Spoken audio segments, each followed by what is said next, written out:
Yuan Zhen, the Summer Palace. Lonely and run down stands the old summer palace. Around it, the royal flowers, lonely and red.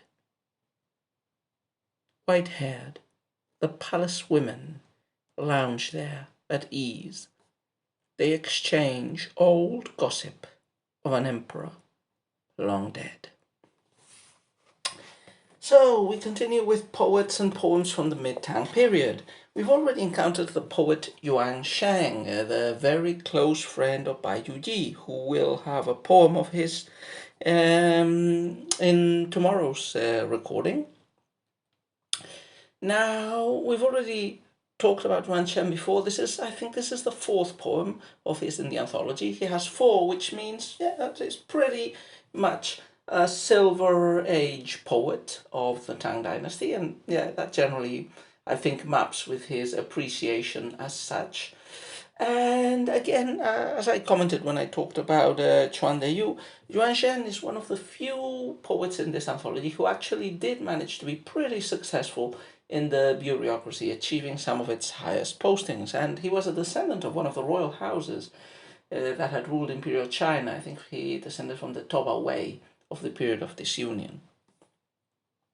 Anyway, going back to the present poem, The Summer Palace. Now, the title is a bit ambiguous. The translator here, which is David Lunde, has chosen to translate it as The Summer Palace. I think the original is more like The Temporary Palace. It has a title that is usually employed for the imperial palaces that were not meant to be the main residence of the emperor. And there were quite a few of these during the Tang Age. Only in the capital alone, there were at least two official imperial precincts. A third one that was quite big in the east, Xingqing, I think it was called. And outside of the capital itself, you had many famous ones. Perhaps the most famous, the Huaqing Palace, on the eastern outskirts of the capital, but outside it, and in a place with naturally bubbling hot springs. And that was the place where Emperor Xuanzong spent most of his time with Jiang Guifei. And in fact, that emperor is being referenced here quite explicitly in the last line in the original. So the Summer Palace, you could translate this as the alternative palace, the alternative retreat. It's not clear which palace Yuan Shen is speaking of in this poem, but I would hedge my bets based on the fact that the concluding line of the poem makes it clear that this was a palace of Emperor Xuanzong, who ruled, as you know, in the first half of the 8th century. So the references explicitly to Xuanzong in the last line seem to point towards maybe Huaqing Palace, although I've seen some commentaries and notes to this poem mentioning a palace in the eastern capital in Luoyang, which might perfectly well be possible as well. So what is the topic of this poem? Yuan Chen's three previous poems were elegies, were lamentations at the death of his wife. And this poem also shares that elegiac tone, which makes me wonder. I haven't read more poems of Yuan Sheng, even though I have a book about him, a monography. But he does get the impression, or he does transmit the impression in this anthology of being an elegiac type of poet, which partially would make sense with his career. Like, he was a brilliant young scholar and examination passer along with Bai Juji. After that, he had to suffer exile, and in the end, he returned to court and attained high position. So maybe, in making poems reminiscing about the capital in the past is a way of reminiscing about the capital in his youth. Also, Yuan Chen, as we said, lived and worked during the Mid-Tang period. Specifically, he was an important figure in the Yuan He era restoration, that is from 805 to 820, under Emperor Shenzong.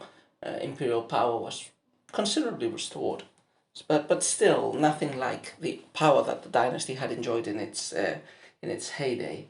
So there's this melancholy of reminiscing the past. The reign of Emperor Xuanzong and this abandoned palace, which would have belonged to him, would have gone back to half a century or even more, 60 years at the time this poem was composed, which in Tang China where I imagine life expectancy wouldn't have been bigger than, I don't know, let's say 40 years, and I consider that a very high estimate. That would have been, as I said, a complete lifetime. Only very few people might have been alive at the time this poem was composed, perhaps in the 800s, 810s, 820s, from someone who had been in any way active, maybe in the 750s, just before the Anlushan rebellion. So the topic of this poem, as I said, is elegiac. It's a melancholy song about a dilapidated imperial palace. Spring gets renewed and it's decorated with flowers, but it remains an old and dilapidated palace, and the women living in it are white-haired. They're maybe the old concubines or maidens of the time of Xuanzang's reign, but the only thing, they are not renewed like the flowers. They, like the palace, are aging, and they find the little solace they can still enjoy in gossiping about the emperor. So topics: nostalgia for the past, reminiscence of a golden epoch, getting old, the inevitability of aging, especially of human aging, whether it be of human individuals or of human constructions, versus the eternal, perennial renewal and beauty of spring. So as usual, let's take a look at the poem couplet by couplet. First couplet. Lonely and run down stands the old summer palace. Around it, the royal flowers, lonely and red. So lonely is the adjective that really sets the scene for the poem from the outset. It's mentioned twice, once in the first line, once in the second line. In the first line, lonely run down, and it's referring to the palace. In the second line, lonely and red, and it refers to the royal flowers that are growing around the palace. So we have this image of decadence, of decline, of the passage of time. Also remember an important thing: Chinese imperial palaces were built of wood, which explains why none of them have survived the passage of time. Generally, if not before that, at the end of a dynasty, during the civil wars and infighting in the capital, they would, burst up in flames, and after being looted, so nothing would remain except the pillars and the foundations, perhaps, which have been excavated for many Tang imperial palaces today. But you have paintings only to recreate these massive structures. So 50 years old, and it's already, falling apart, lonely and run down, this old palace. And as in ironic contrast to it, the flowers in it are, gorgeously flourishing and red.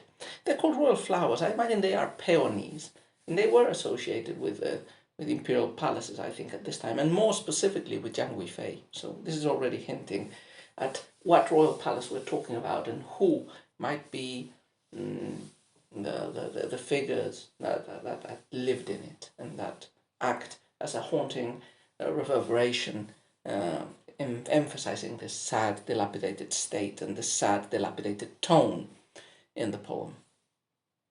Second couplet. White-haired, the palace women lounge there at ease.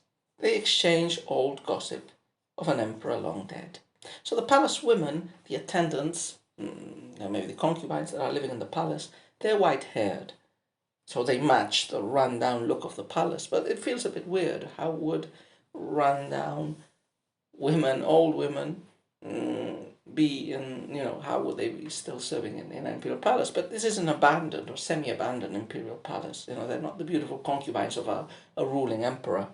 So they're enjoying their ease in the palace, but they don't seem to be having much to do. The main thing that is being referenced as their hobby, or the thing they do, is exchange all gossip of an emperor long dead, of Emperor Xuanzang. So from this we're led to believe that, perhaps these women were concubines or servants of the old emperor, and when the old emperor died, they were, as a sort of retirement, allowed to remain in this imperial palace, probably with sufficiently enough food and money and emoluments to keep a humble and not too prosperous life, but not too straightened up either.